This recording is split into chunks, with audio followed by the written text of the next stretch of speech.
नमस्कार दोस्तों, क्या हमारा देश तानाशाही की ओर गिरता जा रहा है? एक महीने पहले ये सवाल जब मैंने आप लोगों से पूछा था, जाहिर सी बात है बहुत से लोगों को शॉकिंग लगा था, लेकिन किसी भी सच्चे देशभक्त के लिए तो सही क्या सच में तानाशाही देश में चल रहा है? आइए पूरा देखते हैं वीडियो। कुछ लोगों को डाउट हुआ था कि क्या सही में ऐसा हो रहा है या नहीं हो रहा, लेकिन पिछले एक महीने में जो कुछ हुआ है देश में, उसे देखकर तो यकीनन आपकी आंखें खुल जानी चाहिए। दिल्ली के चीफ मिनिस्टर अरविंद केजरीवाल को बिना मनी ट्रेल और बिना कन्विक्शन के अरेस्ट कर लिया गया। 3 में से 2 इलेक्शन कमिश्नर्स को प्रधानमंत्री मोदी की मर्जी के अनुसार अपॉइंट किया गया। इलेक्टोरल बॉन्ड्स, इतिहास के सबसे बड़े घोटाले की खबरों को टीवी चैनलों से और अखबारों से गायब कर दिया गया। देश की सबसे बड़ी ऑपोजिशन पार्टी कांग्रेस कह रही है कि उनके बैंक अकाउंट्स को फ्रीज किया जा चुका है, वो कैंपेन नहीं कर पा रहे। सालों पुराने केसेस को लेकर इलेक्शन से एकदम पहले इनकम टैक्स डिपार्टमेंट ने इन पर 1700 करोड़ का फाइन लगा दिया। रिपोर्ट किया जा रहा है कि कम्युनिस्ट पार्टी पर भी 11 करोड़ का फाइन लगा दिया। देश भर से खबरें आ रही हैं कि कैसे ऑपोजिशन के कैंडिडेट्स डिक्लेयर होते ही उन पर ईडी और आईटी के नोटिस आ जा रहे हैं, और कांग्रेस का तो ये तक कहना है कि उन्हें अखबारों में पेड एडवर्टाइजमेंट्स छापने तक नहीं दिया जा रहा। इसको छपवाने के लिए हमने नीचे अपना नाम भी दिया, सारा ब्यौरा दिया कि चंदा दो धंधा लो चल रहा था। इस विज्ञापन को छापने से मुख्य जो अखबार थे उन्होंने मना कर दिया। ये क्या हो रहा है देश में? क्या इस तरीके से इलेक्शंस लड़ी जाएंगी? हम लोग क्या कर सकते हैं यहाँ पर देश की डेमोक्रेसी को बचाने के लिए? इन सब सवालों के जवाब इस वीडियो में जानते हैं। और कुछ लोग जिन्हें अभी भी लगता है कि डेमोक्रेसी सुरक्षित है देश में अभी भी, या फिर जिन्हें लगता है कि तानाशाही अच्छी चीज होगी देश के लिए, इनके सवालों को भी आंसर करते हैं। मजा आएगा आपको।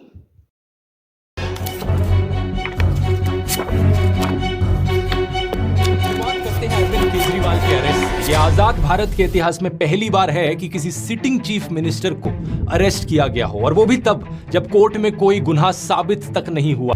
इससे पहले दिल्ली के एजुकेशन मिनिस्टर मनीष सिसोदिया को अरेस्ट किया था, दिल्ली के हेल्थ मिनिस्टर सत्येंद्र जैन को अरेस्ट किया था, आम आदमी पार्टी के एमपी संजय सिंह को अरेस्ट किया था, और ये सब लोग आज भी जेल में बंद हैं। मनीष सिसोदिया को 1 साल से ऊपर होने को हो रहा है, और सत्येंद्र जैन को तो 2 साल होने को हो रहे हैं जेल में बंद रहे। सबसे हैरानी की बात यह है कि इनमें से किसी का भी गुनाह कोर्ट में साबित नहीं हुआ है। ईडी का आरोप है कि आम आदमी पार्टी के लीडर्स को 100 करोड़ रुपए की रिश्वत दी गई in exchange of undue benefits Delhi की एक्साइज पॉलिसी के तहत। लेकिन पार्टी की पॉलिटिशियन आतिशी कहती है कि 2 साल से ईडी और सीबीआई इस केस को इन्वेस्टिगेट किए जा रहे हैं, 500 से ज्यादा रेड कर चुके हैं, 1000 से ज्यादा विटनेसेस ला चुके हैं, लेकिन अभी तक एक भी सबूत इन्हें नहीं मिला इस चीज का जो साबित कर पाए कि आम आदमी पार्टी या इनके मिनिस्टर्स ने कुछ गलत किया हो। मनीष सिसोदिया के लॉयर ने यही चीज बताने की कोशिश करी थी दिल्ली हाई कोर्ट को कि यहाँ पर कोई मनी ट्रेल नहीं है। इनफैक्ट इस पॉलिसी से देश की जनता को फायदा हुआ, क्योंकि सरकार का रेवेन्यू बढ़ गया था इस पॉलिसी की वजह से, जिसको बाद में इस्तेमाल किया जा सकता स्कूल और अस्पताल बनाने के लिए। तो सवाल ये उठता है कि अगर कोई सबूत ही नहीं है तो कोर्ट इन्हें बेल क्यों नहीं दे रहा? इसके पीछे कारण है PMLA, prevention of money laundering act का कानून। स्पेसिफिकली कहा जाए तो 2018 में जो इस कानून में अमेंडमेंट करी गई थी मोदी सरकार के द्वारा, इस अमेंडमेंट में सरकार ने बेल की कंडीशंस बदल दी, बेल लेने को और मुश्किल बना दी। बाकी कानूनों में क्या होता है, innocent until proven guilty, bail मिलना आपका अधिकार कंसिडर किया जाता है। लेकिन PMLA में अब क्या हो गया है, गिल्टी अंटिल प्रूवन इनोसेंट, आपको तब तक बेल नहीं मिलेगी जब तक आप अपने आप को इनोसेंट ना साबित करो। इसी 2018 की अमेंडमेंट में ईडी को और ताकत भी दे दी गई थी। इन चीजों को अरविंद केजरीवाल ने खुद भी एक्सप्लेन किया था अपनी अरेस्ट से पहले। ईडी के केसेस में जमानत क्यों नहीं मिल रही लोगों को? अब ये पूरा कानून इन्होंने ईडी में पलट दिया। अब इसमें हो गया you are guilty till proved innocent. इस कानून में इन्होंने ये लिखा है कि आपके ऊपर आरोप लगेगा, आपके ऊपर FIR होगी, झूठा सच्चा जो मर्जी आरोप लगा दें, आपको गिरफ्तार कर लिया जाएगा, और आपको बेल तब तक नहीं मिलेगी जब तक आपका मुकदमा पूरा नहीं हो जाता और आप इनोसेंट प्रूव नहीं हो जाते। लेकिन बात सिर्फ इतनी सिंपल नहीं है दोस्तों। अरविंद केजरीवाल के इस अरेस्ट के पीछे एक इलेक्टोरल बॉन्ड घोटाले का भी कनेक्शन है। कोर्ट में जो हियरिंग हुई उसके अनुसार अरविंद केजरीवाल को 4 लोगों की स्टेटमेंट्स के बल पर अरेस्ट किया ईडी ने। उनमें से एक इंसान है शरद चंद्र रेड्डी, जो कि ऑरबिंदो फार्मा कंपनी के हेड हैं।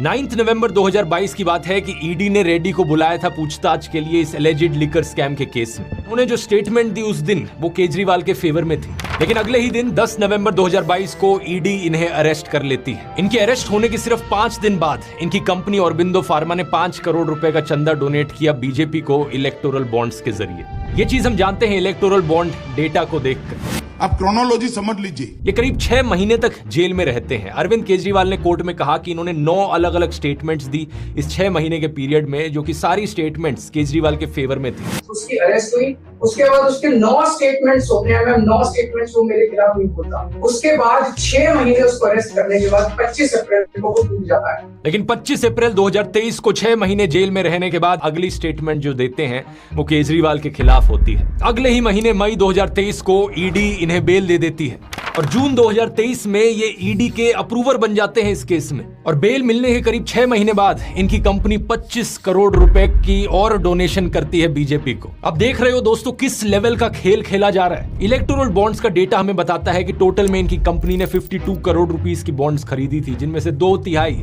करीब 34 करोड़ रुपीस बीजेपी के पास गई, 15 करोड़ बीआरएस के पास और 2.5 करोड़ टीडीपी के पास। यही कारण कि आतिशी ने कहा कि इस एलिजिड लिकर स्कैम का जो मनी ट्रेल है वो आम आदमी पार्टी के पास नहीं बल्कि बीजेपी के पास जाता है। ये है मनी ट्रेल, शरद चंद्र रेड्डी की कंपनियों द्वारा दिया गया भारतीय जनता पार्टी के बैंक अकाउंट में पैसा। जो बाकी 3 लोग हैं जिनकी स्टेटमेंट्स की वजह से अरविंद केजरीवाल को अरेस्ट किया गया, उनकी कहानियों में भी ऐसी ही क्रोनोलॉजीज आपको देखने को मिलेंगी। शायद यही कारण कि अरविंद केजरीवाल एक के बाद एक समन्स मिस किए जा रहे थे ईडी के, और उन्होंने ईडी के इन सारे समन्स को इलीगल ठहराया। उनके अनुसार ईडी का मकसद सिर्फ और सिर्फ इन्हें किसी भी बहाने से अरेस्ट करना था, जिससे कि पार्टी को खत्म किया जा सके और दिल्ली और पंजाब की सरकारों को गिराया जा सके। एक 8 मिनट की ऑडियो रिकॉर्डिंग है इस केस की, जब अरविंद केजरीवाल खुद को कोर्ट में डिफेंड कर रहे थे। अगर आप वो सुनना चाहें तो उसका लिंक डिस्क्रिप्शन में है। अरविंद केजरीवाल के अरेस्ट पर रिएक्ट करते हुए कांग्रेस पॉलिटिशियन राहुल गांधी ने कहा, डरा हुआ तानाशाह एक मरा हुआ लोकतंत्र बनाना चाहता है। नेताओं को धमकाया जाता है, पैसे देकर सरकारों को गिराया जाता है, नेताओं को जेल में डाला जाता है। ये पूरी की पूरी मैच फिक्सिंग करने की कोशिश की जा रही है। मीडिया समेत सभी संस्थाओं पर कब्जा,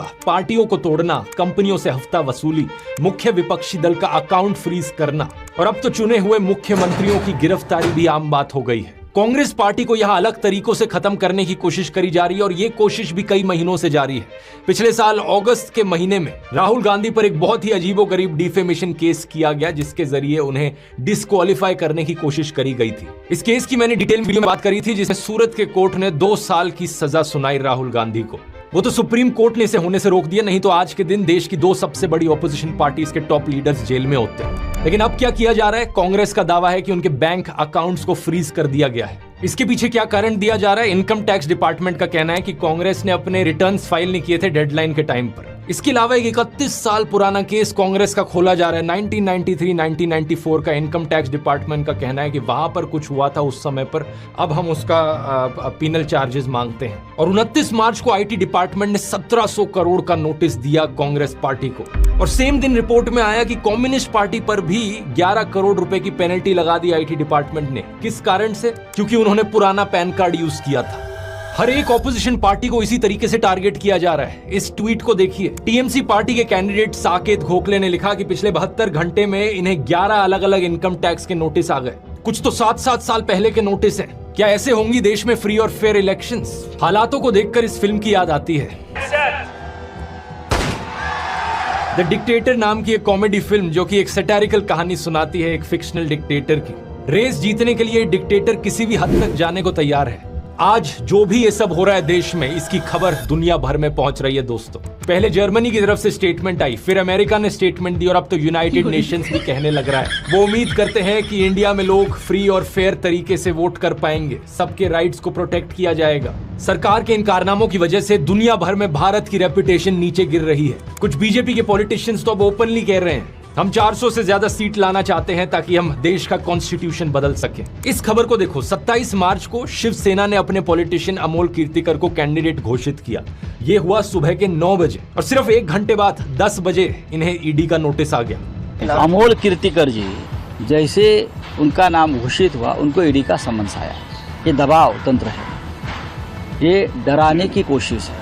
एनसीपी के लीडर प्रफुल्ल पटेल याद है, इन पर एक भारी आरोप लगाया गया था करप्शन केस का बीजेपी के द्वारा। 8 महीने पहले इन्होंने लेकिन अपनी पार्टी तोड़कर बीजेपी की अलायंस ज्वाइन कर ली थी। और इसका नतीजा क्या हुआ? 29 मार्च की इस खबर को देखो। जो भी केस सीबीआई ने चलाया था इनके खिलाफ, उसे अब बंद कर दिया गया। अब मोदी सरकार कहती है कि यहाँ कोई करप्शन नहीं था। ऐसे ही बहुत से और केसेस हैं, जैसे कि नवीन जिंदल का केस देखो। ये कांग्रेस के कैंडिडेट थे, इन पर कोलगेट स्कैम का आरोप लगा था, लेकिन 25 मार्च को बीजेपी ज्वाइन करते हैं और अचानक से इन्हें बीजेपी का टिकट मिल जाता है। है। ये सब देखने के बाद भी कुछ लोग इतने बेशर्म हैं कि वो फिर भी कहते हैं, अरे अगर ये नहीं तो और कौन। हालत देख रहे हो देश में क्या हो गई है। हालत ये हो गई है कि कोई भी और ऑप्शन यहाँ पर बेहतर है। देश में इलेक्शंस को फेयर तरीके से कंडक्ट करवाने की रिस्पॉन्सिबिलिटी आती है इलेक्शन कमीशन के ऊपर, लेकिन वहां अपनी अलग कहानी चल रही है। 9 मार्च 2024 को इलेक्शन कमिश्नर अरुण गोयल ने अपनी पोस्ट से रिजाइन कर दिया।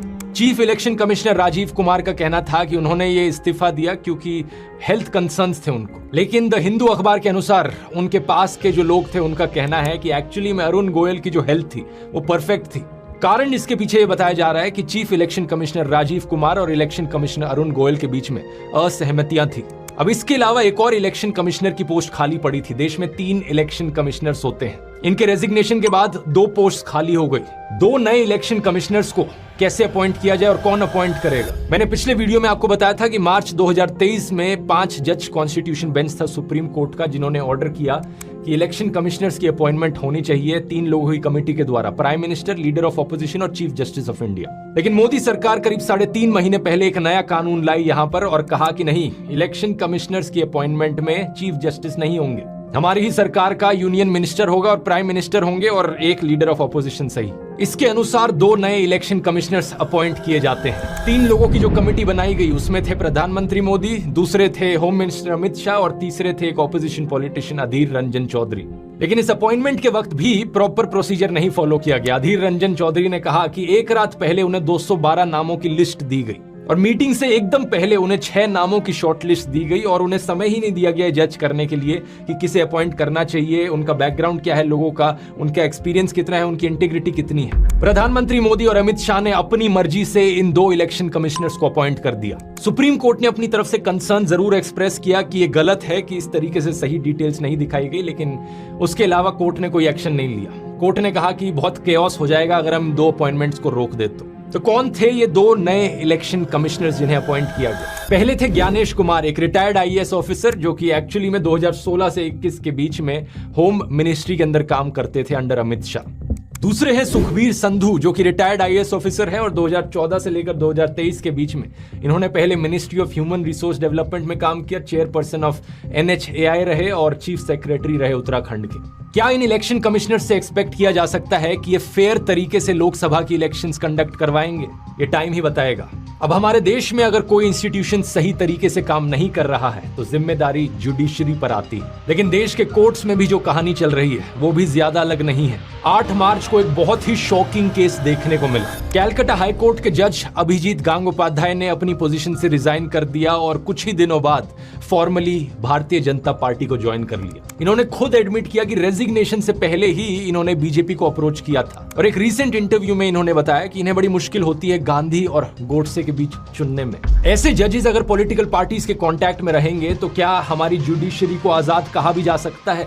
आप ही बताइए। कोर्ट कचहरी के सिस्टम में अक्सर एक बात बार बार दोहराई जाती है, bail is the rule, jail is an exception. इसका मतलब है कि बेल मिलना अधिकार है लोगों का, लेकिन आज के दिन चीफ जस्टिस ऑफ इंडिया कह रहे हैं कि डिस्ट्रिक्ट कोर्ट्स में जेल रूल बनता जा रहा है। लोअर कोर्ट्स के जजेस बेल देने से झिझक रहे हैं। एडवोकेट दुष्यंत दवे के अनुसार जजेस पर प्रेशर है, एक डर का माहौल है, जजेस को अपनी फैमिलीज की चिंता होती है।